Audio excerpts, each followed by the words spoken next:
Hello friends, स्वागत है आप लोग का एनसीईआरटी जोन में। पीजीटी का रिजल्ट 26 दिसंबर को ही आ गया। सबने अपना रिजल्ट ऑलरेडी देख लिया है, बहुत लोग बताए ही हैं। हम लोग का जो ग्रुप था, जो रिजल्ट के बाद मतलब एग्ज़ाम के बाद वो ग्रुप बना था, उसका सक्सेस रेशियो काफ़ी हाई था। इवन बहुत लोगों का बहुत उन लोगों का भी हुआ है, बहुत लोगों का जो इवन एग्ज़ाम से पहले से भी जुड़े थे हमारे साथ जीएस वगैरह के लिए या किसी भी चीज़ के लिए या मोटिवेशन के लिए, किसी भी चीज़ के लिए। तो उनमें से बहुत लोगों का हुआ है। और जिनको हुआ है उनको उनको बहुत बहुत ज़्यादा कॉन्ग्रेचुलेसन। और जिनका नहीं हुआ है तो सीधा TRE 4 के लिए लग जाना है। आप बोलोगे कि बहुत मुश्किल है, इससे नहीं होता, नहीं उठना बहुत मुश्किल है, इसीलिए मैं थोड़ा डिले वीडियो बना रहा हूँ। क्योंकि 27 को वीडियो आप लोग देख नहीं सकते जिनका नहीं हुआ है, अब वो वीडियो देख पाएंगे। क्यों? क्योंकि आप मेरा देखो, जब TRE 2 में हुआ था, जिस दिन TRE 2 का रिजल्ट आया था 26 दिसंबर को ही आया था।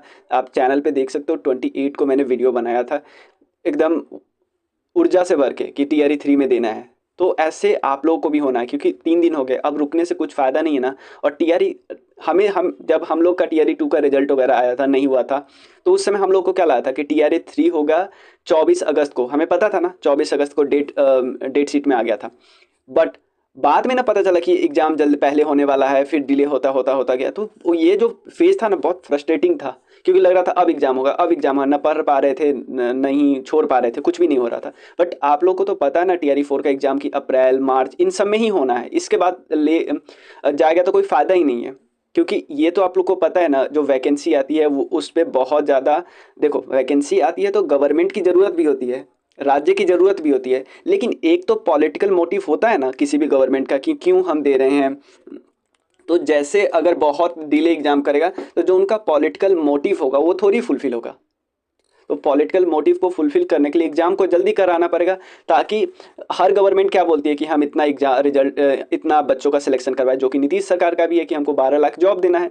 तो उसमें आप लोग का जो TRE 4 में होगा वो भी ऐड होगा। तो TRE 4 में लग जाना है जिनको नहीं हुआ है। ठीक है, ठीक है, ये पॉइंट हो गया। अब दूसरी बात मैं बताता हूँ कि कट ऑफ कितना गया है। कट ऑफ देखो, कट ऑफ सब प्रेडिक्शन पहले कर रहे थे, लेकिन हम लोग का जो ग्रुप का जो प्रेडिक्शन था, इवन मेरा भी जो प्रेडिक्शन था, वो काफ़ी सटीक बैठा है। देखो, मैं एक चीज़ में गलती मान रहा हूँ कि मुझे लग रहा था, बार बार मुझे लग रहा था, लास्ट समय तक भी मुझे लग रहा था, लास्ट समय जब लास्ट वीडियो मैंने बनाया था, जब बिल्कुल वो आ गया था कि किस कैटेगरी में कितना सीट आया था, तो उस दिन मैंने बताया था कि BC और EWS का लगभग बराबर हो सकता है। और उस दिन भी ये मैंने बताया था कि EBC का नीचे जाएगा। ठीक है। और मैं एक चीज़ में बस गलत हो गया था कि मैं सोचा था कि जो जनरल का और EWS और BC का जो गैप होगा ना, थोड़ा सा ज़्यादा हो सकता है, ये थोड़ा कम हो गया। ठीक है। और इसका एक ये भी कारण है कि EWS का सीट थोड़ा घटा दिया गया था, 50% कर दिया था, 5% कर दिया गया था, ये आपको पता है। तो अनरिजर्व का गया था 72। ये लोग समझ नहीं पाते। देखो 45 होता है कि अगर दो स्टूडेंट का 72 मार्क्स है ना, तो देखा जाएगा कि किनका मार्क्स कंप्यूटर वाले सेक्शन में, मेन पार्ट है कंप्यूटर वाले सेक्शन में, किसका मार्क्स ज़्यादा है। तो जिसका 45 वाले का लिया है लास्ट, वो स्टूडेंट लिया है जिसका 45 रहा होगा। मतलब दो स्टूडेंट है जिसका एक 45 रहा होगा, इसका एक का 44 रहा होगा। तो GS का मार्क्स नहीं ध्यान में दिया जाता है। किसका मार्क्स ध्यान में दिया जाता है? कंप्यूटर का। उसके बाद ध्यान में दिया जाता है कि अगर कंप्यूटर भी सेम है तो ध्यान में दिया जाता है हिंदी इंग्लिश वाले मार्क्स का। अगर इन दोनों में भी सेम है तो देखा जाता है कौन सा ज़्यादा एज का लड़का है, क्योंकि उनको पहले जॉब देना है। ठीक है। तो अनरिजर्व फीमेल का इस बारी ये था कि फीमेल कभी भी मेल के सीट, पिछले बार ऐसा नहीं था कि फीमेल मेल का सीट खा लेती थी, जो ओपन होता था बिल्कुल, उसमें फीमेल मेल के सीट पे भी चली जाती थी और फिर उनका अपना रिजर्व होता था। ठीक है ना। तो इसमें ऐसा नहीं किया गया, बिल्कुल फीमेल का सीट बटा हुआ था। तो फीमेल का कट ऑफ गया है 64, EWS का 69 गया है। ठीक है। EWS फीमेल का 62 गया है। और यहाँ पे देख सकते हो BC 67, BC फीमेल 61 और EBC 64 और EBC फीमेल 59। एक BCL कैटेगरी है जिसमें 114 सीट था। इस BCL में मैंने आप लोग को बताया था कि सिर्फ BC फीमेल नहीं जाती, BC फीमेल भी जाती है और EVC फीमेल भी जाती है, दोनों फीमेल जाती है। तो इसमें 114 सीट था। डिसेबल्ड VI वाले का 42, DD वाले का 53 और OH वाले का 55। ठीक है। और जो ग्रैंड चिल्ड्रेन है, grand child of x freedom fighter, उनका 42 गया है। ठीक है। तो ये सब कट ऑफ है। SC का cut off 46, SC female 45, ST 41। और मैंने बताया था ST फीमेल का सीट नहीं था। ठीक है। तो ये कट ऑफ था।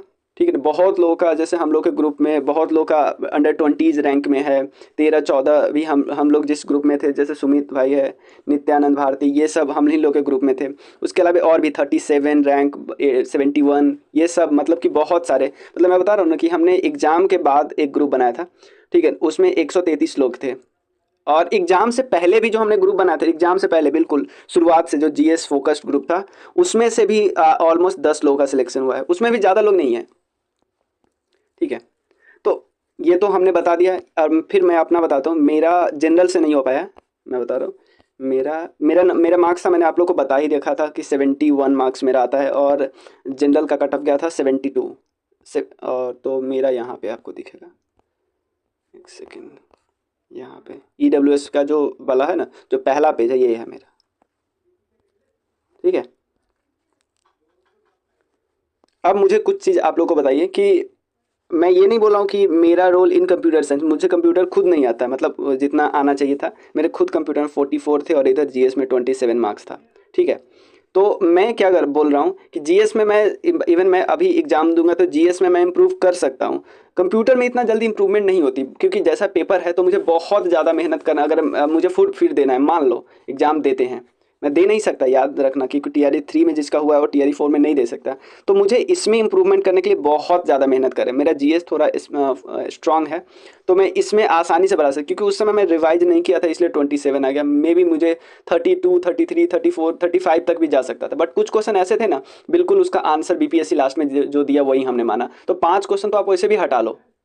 ठीक है, तो एक तो ये है, आपको बताना है कमेंट सेक्शन में कि मेरा क्या रोल रहा है, मतलब कि इन फेज जो एग्जाम हो गया था उस फेज में, या एग्जाम से पहले वाले फेज में, एग्जाम से बाद वाले फेज में, जहाँ पूरा डीमोटिवेशन भरा हुआ था कि 80 जाएगा कट ऑफ, इतना कट ऑफ जाएगा।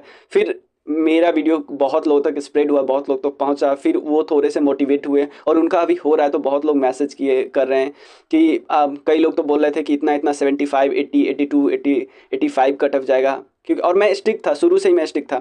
मैं सबसे पहला वीडियो बनाया था, उसमें मैंने बोला था 69 के अप्रॉक्स, 69 तब बोला था जब मैं वो डिलीटेड वाला क्वेश्चन को ऐड नहीं करा था।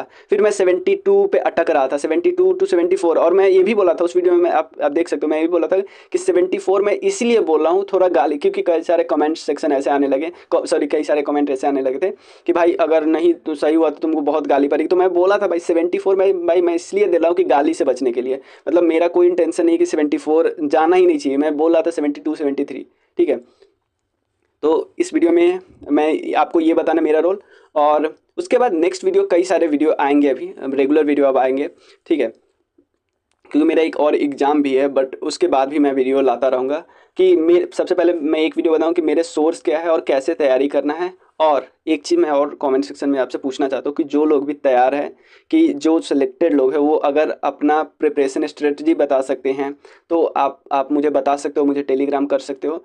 ठीक है, तो वो वीडियो मैं शेयर करूँगा, आप क्रेडिट आपको जाएगा पूरा। ठीक है, और वो नाम उम सब आपका ही जाएगा। ठीक है, तो आपको बस वो वीडियो बनाना, मुझे टेलीग्राम पे भेजना। पहले हम बात कर लेंगे, जो भी हुआ है वैसे हम डिस्कस कर लेंगे, क्योंकि देखो जिनका 80s में है तो, या जिनका 50 से ज़्यादा कंप्यूटर में इस बार के हिसाब से, तो वो बताएंगे तो ज़्यादा बताएंगे। और मैं कैसे, मेरा तो 44 ही है, लेकिन मैं उनको ज़्यादा फ़ायदा कर सकता हूँ जो कंप्यूटर से बिल्कुल छूट चुके हैं, कंप्यूटर बिल्कुल कई सालों से पढ़े नहीं, क्योंकि मैं भी कई साल से पढ़ा, मैं मतलब बिल्कुल जैसे ही ग्रेजुएट हुआ उसके बाद मैं कंप्यूटर से कभी जॉब ही नहीं किया कंप्यूटर क्लिनिक में, मैं कोचिंग वाले फील्ड में ही था, चाहे अनअकैडमी में हो, चाहे और भी जो दिल्ली में कोचिंग हो उसमें, या सीतामढ़ी में जो अपने जिला में कोचिंग था उसमें। ठीक है, या ऑनलाइन हो, मैं कभी मतलब इंजीनियरिंग वाले फील्ड में जॉब ही नहीं किया, तो मुझे पता ही नहीं है कंप्यूटर का, मतलब बहुत ज़्यादा हो गया। तो मैं उस हिसाब से बताऊंगा कि आपको बिल्कुल नहीं पता हो तब कैसे तैयारी करो, तो मैं उस हिसाब से बताऊंगा। और उनसे भी वीडियो बनवाऊंगा जो थोड़े से जो जॉब कर रहे हैं, या उनके साथ जिनका कंप्यूटर काफ़ी ठीक है, वो कैसे करें। तो मैं जीएस में आपका हेल्प कर सकता हूँ, अच्छा खासा हेल्प कर सकता हूँ। जीएस में मैं बहुत कम कंटेंट में, बहुत कम, मतलब मैं बता सकता हूँ, मैं 20-30 घंटे के वीडियो में मैं आपको 32 में दिलवा सकता हूँ अच्छा खासा नंबर। 32 में मैं मैथ्स वाले को हटा दे रहा हूँ, 32 में मैं दिलवा सकता हूँ आराम से, आपको 20 प्लस ही दिलवा सकता हूँ। ठीक है, मतलब 20, उसके ऊपर तो कुछ क्वेश्चन में किस्मत ही काम करती है ना, ये मैं बोल रहा हूँ। ठीक है, इतना ही था। और कुछ देखो ये मैं 1 साल पहले बनाया था, मतलब मुझे याद है 28 या 29 को, डेट पता नहीं कैसे पता चलता है वो। और ये ऑलरेडी मैंने कुछ वीडियो ऑलरेडी बना चुका हूँ, जैसे जीएस क्वेश्चन का स्ट्रेटजी। और देखो यहाँ पे मैं आपको बताता हूँ कि कई क्वेश्चन, कई टॉपिक ऑलरेडी, पूरा हिस्ट्री कंप्लीट है, मॉडर्न हिस्ट्री जो है ना वो पूरा कंप्लीट है, कई वीडियो में ये बता चुका हूँ। बट इसको अपडेट करूँगा मैं, ठीक है ना। इस सीरीज को मैं साइंस के लिए अलग सारा प्लेलिस्ट, तीनों के लिए अलग अलग प्लेलिस्ट बनाऊंगा।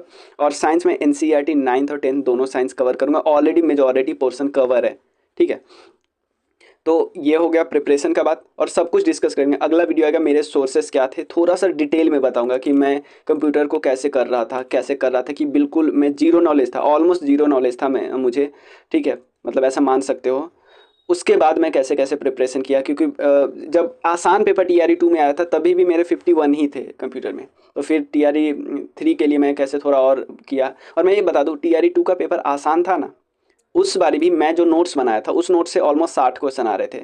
मैं नोट्स, मतलब बिल्कुल जीरो नॉलेज है, उसके बाद नोट्स बनाया था तो 60 क्वेश्चन आ रहे थे। और इवन टीआरई 3 में भी जो नोट्स मैंने बनाया था उसमें से आराम से उस नॉलेज को, उस नोट्स को पढ़ के, मतलब वो नोट्स ऐसा नहीं कि मैं आपको दे दूंगा तो समझे, बहुत हौच पौच है, बहुत, सिर्फ मैं ही समझ सकता हूँ उसको।